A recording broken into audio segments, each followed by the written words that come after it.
Hello friends, स्वागत है आपका अपने यूट्यूब चैनल टारगेट विद गुरुजी में। साथियों, आज हम बात करने वाले हैं कि बीकॉम के बाद क्या करें, बीकॉम के बाद क्या क्या हमारे पास कैरियर ऑप्शंस होते हैं, तो वो मैं आपको डिटेल में बताने वाला हूं। एक एक पॉइंट आपके बेस्ट कैरियर ऑप्शंस क्या क्या हैं, बीकॉम के बाद आप क्या क्या कर सकते हैं। तो साथियों, वीडियो बहुत इंपॉर्टेंट होने वाली है। यदि आप भी बीकॉम कर रहे हैं या करना चाहते हैं तो आपके लिए वीडियो है। वीडियो को अंत तक देखते रहिएगा और यदि आपको वीडियो पसंद आती है तो वीडियो को लाइक और शेयर करना मत भूलिएगा, क्योंकि आपकी तरफ से मेरे लिए मोटिवेशन यही होता है। तो चलिए साथियों, बिना किसी देर के करते हैं आज की वीडियो को शुरू। साथियों, वीडियो शुरू करने से पहले मैं आपसे कहूंगा, यदि आप इस चैनल पर नए हैं तो सबसे पहले चैनल को सब्सक्राइब कर लीजिए और बेल आइकन को प्रेस कर लीजिएगा, क्योंकि एजुकेशन से जुड़ी हुई कोई भी अपडेट होती है सबसे पहले मैं आप तक पहुंचाता हूं इस चैनल के माध्यम से। साथियों, यदि हम बीकॉम की बात करें तो बीकॉम जो हमारा 12th के बाद में कॉमर्स साइड में किया जाता है। यदि आपने 12th कॉमर्स से की है तो आप बीकॉम कर सकते हैं। अब बीकॉम करने के बाद में क्या क्या हमारे पास कैरियर ऑप्शंस हैं तो उसकी बात करते हैं। तो सबसे पहला जो हमारा सबसे इंपॉर्टेंट कैरियर ऑप्शंस है वो है जो हमारा सीए या सीएस। अब सीए या सीएस ये क्या है, इसकी हम बात करें तो सीए का मतलब होता है चार्टेड अकाउंटेंट और सीएस की बात करें तो कंपनी सेक्रेटरी।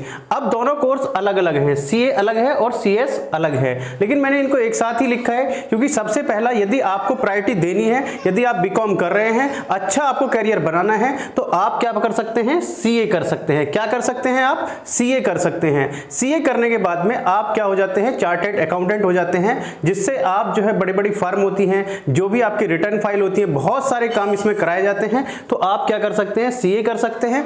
यदि आप सीए क्लियर नहीं कर पाते हैं या आपको लगता है कि मैं सीए नहीं कर पाऊंगा तो आप फिर क्या कर सकते हैं, सीएस कर सकते हैं। क्या कर सकते हैं आप, सीएस कर सकते हैं। बीकॉम के बाद में सबसे बेस्ट जो कैरियर ऑप्शंस माना जाता है वो माना जाता है आपका सीए या सीएस। इससे आगे बात करते हैं, नेक्स्ट ऑप्शन जो आता है वो आता है हमारा सीएमए। अब ये सीएमए क्या है, इस सीएमए को 4-5 नाम से जाना जाता है। जो हमारा पहले था इसी को हम कहते थे आईसीएमएआई, और इसके बाद में इसी को हम कहते हैं सीडब्ल्यूए, और इसी को कहा जाता है आईसीडब्ल्यूएआई। ये जो चारों पांचों नाम हैं ये एक ही कोर्स के हैं, लेकिन आज की डेट में जो इसको जाना जाता है कोर्स को, वो जाना जाता है सीएमए के नाम से। काफी अच्छा कोर्स माना जाता है, ये भी आप कर सकते हैं बीकॉम के बाद में, और बीकॉम करने के बाद में यदि आप इन कोर्स को कर लेते हैं तो आप सीएमए कहलाते हैं। अब ये जो कोर्सेज हैं इस पर मैंने एक पर्टिकुलर वीडियो बनाई हुई है। यदि आपको इनके डिटेल में जाना है तो मैंने इन पर पर्टिकुलर वीडियो, पूरी की पूरी वीडियो बनाई हुई है, तो वो आप जाकर देख सकते हैं। आगे बात करते हैं, जो कि जनरली सभी जानते हैं, बीकॉम के बाद में हम क्या कर सकते हैं भाई, एमकॉम कर सकते हैं। यानी कि बीकॉम के बाद हम क्या कर सकते हैं, एमकॉम कर सकते हैं, मास्टर इन कॉमर्स, यानी कि आप मास्टर डिग्री हासिल कर सकते हैं कॉमर्स में। अब ये किसको करना चाहिए, इसके बाद में कैरियर ऑप्शंस क्या है। देखिए, यदि आपको बड़े कॉलेज यूनिवर्सिटी में प्रोफेसर बनना है, यानी कि विश्वविद्यालय में आपको प्रोफेसर बनना है, तो आप क्या करें, बीकॉम करें। बीकॉम करने के बाद में जब आपका फाइनल ईयर हो, फाइनल में आप क्या करें, अपना नेट का फॉर्म भरें। नेट में आपका जब आप नेट क्लियर कर लेते हैं, यदि आप नेट क्लियर कर लेते हैं तो आप as a assistant professor college या यूनिवर्सिटी में एज अ असिस्टेंट प्रोफेसर काम कर सकते हैं। तो आपको यदि प्रोफेसर बनना है कॉलेज या यूनिवर्सिटी में, आप क्या कर सकते हैं, एमकॉम कर सकते हैं। और उसके बाद में एमकॉम के बाद में यदि आप यूजीसी नेट का एग्जाम क्लियर कर लेते हैं तो आप क्या कर सकते हैं, असिस्टेंट प्रोफेसर की उपाधि पर काम कर सकते हैं। यूजीसी नेट में भी यदि आप अच्छी रैंक पा लेते हैं, अच्छा आप जो है स्कोर कर लेते हैं, तो आपको उसमें जीआरएफ मिल जाता है, यानी कि जूनियर रिसर्च फेलोशिप मिल जाती है, जिसके बाद में आप पीएचडी अपनी कर सकते हैं। आपको पीएचडी में स्कॉलरशिप मिल जाती है। पीएचडी में भी स्कॉलरशिप आपको अच्छी खासी मिल जाती है, 35 से 40 हजार रुपए आपको पर मंथ के मिल जाते हैं।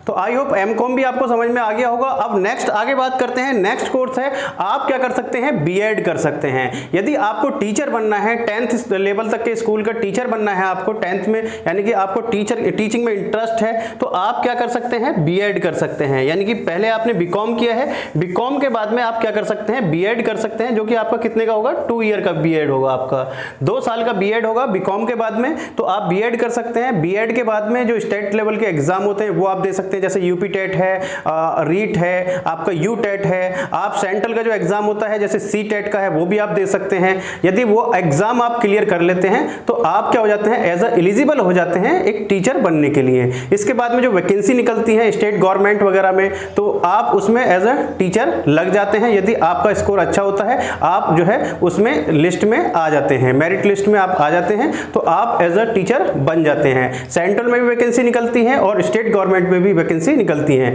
जो आपके स्कूल्स होते हैं, जो आपका सीबीएसई बोर्ड के हैं या आपका यूपी बोर्ड है या आपका केंद्रीय विद्यालय है, तो सभी में वैकेंसी निकलती हैं। बीएड के बारे में यदि जानना हो, पूरी तरीके से जानना हो, तो उसके लिए मैंने पूरा एक वीडियो बनाई हुई है बीएड को लेकर, तो वो भी आप देख सकते हैं यदि आपको बीएड के बारे में जानना हो। नेक्स्ट कोर्स आता है आपका एलएलबी। आप एलएलबी भी कर सकते हैं। यदि आपने बीकॉम किया हुआ है तो आप एलएलबी कर सकते हैं। यदि आपको लॉ में इंटरेस्ट है, आपको कानूनी पढ़ाई करनी है, तो आप क्या कर सकते हैं, लॉ कर सकते हैं। अब लॉ के बाद में भी काफी अच्छा कैरियर है। यदि आपको इंटरेस्ट है लॉ में, यानी कि कानूनी पढ़ाई करने में, तो इसके बाद में जब आप लॉ लेते हैं, लॉ करने के बाद में आप जो है पीसीएसजे का एग्जाम दे सकते हैं। पीसीएसजे यानी कि किसके लिए, जज के लिए एग्जाम होता है। तो पीसीएसजे का एग्जाम आप क्लियर कर लेते हैं तो आप जज बन जाते हैं। और यदि आप जो है जज नहीं बन पाते हैं तो आप गवर्नमेंट वकील होते हैं, उनके लिए जो आपके गवर्नमेंट बैंक होते हैं, प्राइवेट बैंक होते हैं, तो उसमें आप एज अ लीगल एडवाइजर बन सकते हैं। कैरियर बहुत अच्छा है इसमें। और आप अपना रजिस्ट्रेशन कराने के बाद में आप खुद भी अपना जो चैम्बर खोल सकते हैं, एडवोकेट बन सकते हैं। तो एलएलबी भी आपका काफी अच्छा कोर्स है। एलएलबी के लिए जो आपका एलिजिबिलिटी क्राइटेरिया होता है वो आपने ग्रेजुएशन की हुई हो तो बीकॉम ग्रेजुएशन में ही आता है, लेकिन आपकी जो परसेंटेज 50% इसमें होनी चाहिए। जनरल और ओबीसी की, एससी एसटी को इसमें छूट मिल जाती है, तो आप एलएलबी भी कर सकते हैं। नेक्स्ट जो कोर्स आता है, यदि आप एज अ प्रोफेशनल हैं, यानी कि आपका कम्युनिकेशन स्किल बहुत अच्छी है, आप जो है पर्सनैलिटी आपकी अच्छी खासी है, तो आप जो है एमबीए या आप पीजीडीएम कर सकते हैं। या तो आप एमबीए कर सकते हैं या पीजीडीएम कर सकते हैं। दोनों को मैंने इसलिए एक साथ लिया है कि दोनों कोर्स क्या है, मैनेजमेंट के कोर्स हैं। या तो आप एमबीए करेंगे या फिर आप पीजीडीएम करेंगे। तो एमबीए भी आपका 2 ईयर का होगा और पीजीडीएम भी आपका 2 ईयर का होगा। तो अब जो एमबीए होता है, एमबीए होता है मास्टर इन बिजनेस एडमिनिस्ट्रेशन, और जो आपका पीजीडीएम होता है, पीजीडीएम की फुल फॉर्म होती है post graduate diploma in management. तो यानी कि ये आपका एमबीए क्या है, डिग्री कोर्स है, और ये क्या है, आपका डिप्लोमा कोर्स है।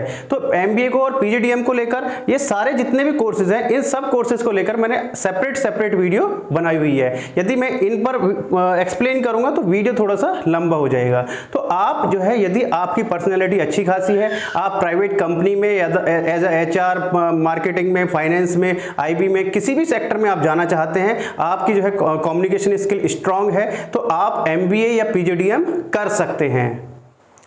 अब इसके आगे है, यदि आपका इंटरेस्ट किसी एक ऐसी फील्ड में है जो कि आपका डिग्री कोर्स नहीं कराती है, तो वो कोर्स भी आप कर सकते हो। आपके पास डिग्री कोर्स है, आप जो है सर्टिफिकेशन कोर्स कर सकते हो। जैसे आपका डिजिटल मार्केटिंग आज की डेट में बहुत चल रहा है, तो आप डिजिटल मार्केटिंग का सर्टिफिकेशन कोर्स कर सकते हो। 1 साल 2 साल का भी सर्टिफिकेशन कोर्स होता है। आप एनिमेशन में कर सकते हो, आप जो है जो इंटीरियर डिजाइनर है उसमें कर सकते हो, मास कम्युनिकेशन में कर सकते हो।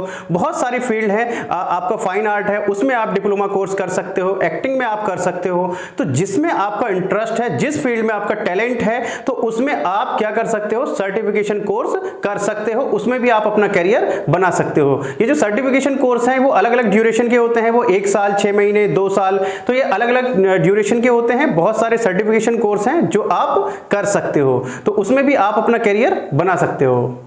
नेक्स्ट है, यदि आपका स्पोर्ट्स में इंटरेस्ट है, यानी कि स्पोर्ट्स की फील्ड में आपका इंटरेस्ट है, या आप किसी भी गेम खेलते हैं, किसी में भी आपका अच्छा टैलेंट है, गेम में आप नेशनल या कुछ भी आप खेल चुके हैं, तो फिर आप क्या कर सकते हैं, बीपीएड कर सकते हैं। फिर आप क्या कर सकते हैं, बीपीएड कर सकते हैं। बीपीएड का भी अच्छा खासा स्कोप है। यदि आपने कोई सर्टिफिकेशन कोर्स आपके पास है या कोई आप गेम खेलते हैं, तो आप बीकॉम के बाद में बीपीएड कर सकते हैं। बीपीएड यानी कि बैचलर इन फिजिकल एजुकेशन। तो इसके लिए गवर्नमेंट में भी बहुत सारी वैकेंसी निकलती हैं। जितने भी हमारे सेंट्रल के स्कूल्स हैं उनमें, आपके जितने भी स्टेट के स्कूल्स हैं उनमें, सभी स्कूल्स में जितने भी इंटर कॉलेज होते हैं, सभी में एक जो है आपका बीपीएड के टीचर होते हैं। बीपीएड के जिनको हम बोलते हैं फिजिकल के टीचर, यानी कि जिनको हम पीटीआई बोलते हैं। तो सभी स्कूल्स में जो आपके फिजिकल के कम से कम एक टीचर होना अनिवार्य है। तो इसकी वैकेंसी काफी ज्यादा निकलती है, तो आप जो है बीपीएड भी कर सकते हैं। बीपीएड करने के लिए भी एलिजिबिलिटी क्राइटेरिया वही होता है, ग्रेजुएशन, और ग्रेजुएशन में आपके 50% मार्क्स होने अनिवार्य हैं। ये जो होता है आपका 2 ईयर का कोर्स होता है, बीपीएड का 2 साल का कोर्स होता है। 2014 से पहले ये 1 साल का होता था, लेकिन अभी हाल फिलहाल में आपका 2 साल का कोर्स होता है।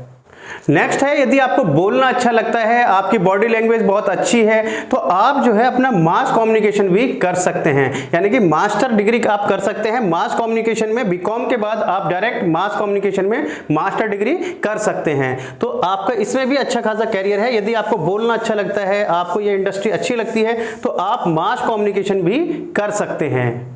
अब लास्ट में सबसे इंपॉर्टेंट जो है वो है आपका, यदि आपके अंदर टैलेंट है, आप जो है पढ़ाई में अच्छे हैं, तो आप गवर्नमेंट जॉब की तैयारी कर सकते हैं। गवर्नमेंट जॉब में भी अलग अलग आपकी जो है वैकेंसी होती है, आप अलग अलग तैयारी कर सकते हैं। जैसे आप बैंकिंग सेक्टर में जा सकते हैं, हर साल बैंक जो है बैंक में फॉर्म निकलते हैं, IBPS के निकलते हैं, बैंक PO के फॉर्म निकलते हैं, बहुत सारे फॉर्म निकलते हैं, तो उसके लिए भी आप फॉर्म फिल कर ले सकते हो जब आप ग्रेजुएट हो जाते हो। उसके बाद में आप UPSC का भी फॉर्म फिल कर सकते हैं, UPSC का भी आप जो है ग्रेजुएशन के बाद में फॉर्म फिल कर सकते हैं। तो गवर्नमेंट जॉब के बहुत सारे फॉर्म आते हैं, जैसे आपका SSC है, स्टाफ सिलेक्शन कमीशन हर साल एग्जाम कंडक्ट कराती है CGL का, यानी कि कंबाइंड ग्रेजुएट लेवल, जिसमें इंस्पेक्टर की पोस्ट के लिए एग्जाम कराया जाता है। अलग अलग जो कैटेगरी है उसमें अलग अलग फील्ड में आपके जो है उसमें इंस्पेक्टर की पोस्ट होती है, जैसे आपका CISF है, BSF है, और भी बहुत सारी पोस्ट हैं अलग अलग। आपका दिल्ली पुलिस में इंस्पेक्टर, बहुत सारी पोस्ट के लिए वो एग्जाम कंडक्ट कराती है, तो आप SSC CGL का भी एग्जाम दे सकते हैं। तो बहुत सारे एग्जाम आप जो है